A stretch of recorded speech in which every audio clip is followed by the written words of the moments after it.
Commission for air quality management के member secretary Arvind Nautiyal हमारे साथ हैं।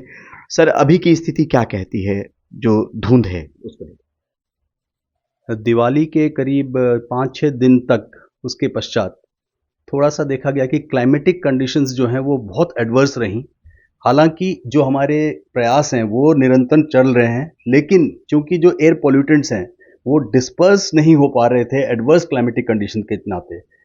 एडवर्स क्लाइमेटिक कंडीशंस मैं इसलिए कहूँगा क्योंकि हवाएं बिल्कुल भी करीब करीब ज़ीरो स्पीड पे थी, और जो एक वेंटिलेशन कोएफिशिएंट होता है जिसको हम कहते हैं कि वो कितना पॉल्यूटेंट्स को डिस्पर्स करने में मदद देता है, वो बहुत कम मात्रा में आ गया था। तो ये एक एडवर्स क्लाइमेटिक फिनोमिना हम कहेंगे जिसके चलते डिस्पर्सल नहीं हो पाया, और विंड्स ने भी अपना अपना डायरेक्शन समय समय पे थोड़ा चेंज किया। एक तो वेलोसिटी बहुत कम और ऊपर से डायरेक्शन फ्रीक्वेंटली चेंज होना, तो उसके नाते क्या हुआ कि सारे जो पॉल्यूटेंट्स हैं वो दिल्ली या इस पूरी बेल्ट के ऊपर ट्रैप्ड हो गए, और उस ट्रैपिंग के चलते जो है डिस्पर्सल ना होने के नाते ये जो AQI में बढ़ाव नजर आया। हालांकि ग्राउंड पे सब लोग, सभी एजेंसीज अपने अपने दिशा निर्देशों का काफी अच्छी तरह से पालन कर रही हैं, हम उसका समय समय पे रिव्यू भी कर रहे हैं।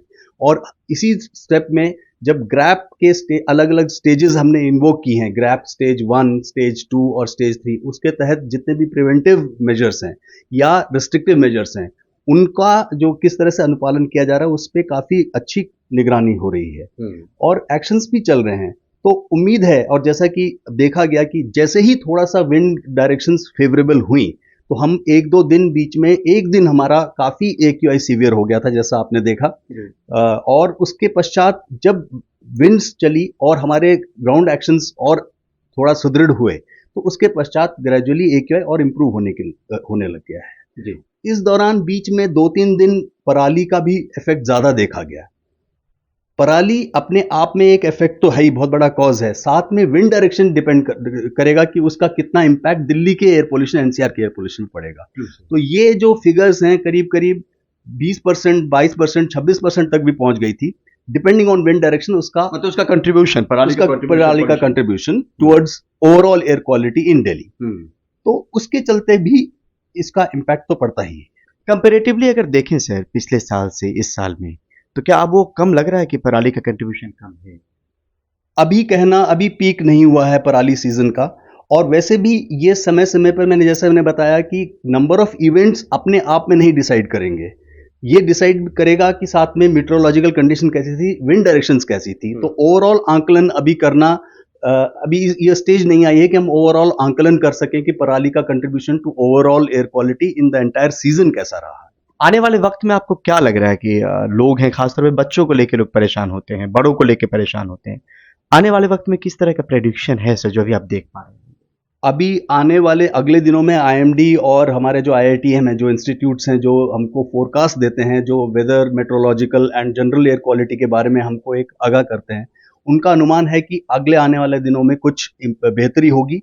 साथ ही साथ जरूरी है, जैसे मैंने बताया, कि हम हर सेक्टर में, चाहे वो ग्रैप के एक्शंस हो, ग्रैप में तो थोड़ा प्रतिबंधित एक्शन भी हो जाते हैं, लेकिन जो हमारे मिटिगेटिव एक्शंस हैं सारी एजेंसीज से हम लगातार संपर्क बनाए हुए हैं, उनका लगातार उन ग्राउंड लेवल पे आपने भी देखा होगा अलग अलग जगहों पे अभी जो धूल एक बहुत बड़ा कारण है अभी, और PM10 ही एक सबसे बड़ा कारण बन रहा है खराब AQI का।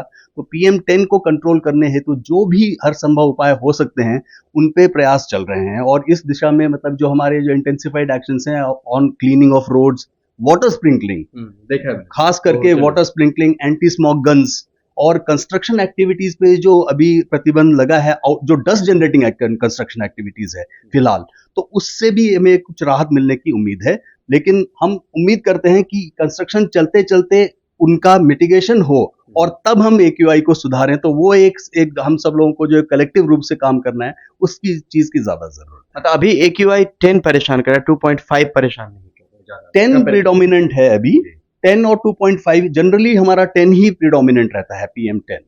और वो इस तरह की जो गतिविधियां हमारी ओपन एयर वाली और कंस्ट्रक्शन, रोड डस्ट, जो हमारी आम दिनचर्या में हमारी एक्टिविटीज हैं, एंथ्रोपोजेनिक एक्टिविटीज, ह्यूमन एक्टिविटीज, उनसे जो होने वाला है उत्सर्जित जो पोल्यूशन है वो ज्यादातर PM10 कंट्रीब्यूट करता है। बहुत शुक्रिया आपसे बात करने के लिए। नई दिल्ली से परिमल कुमार, NDTV इंडिया।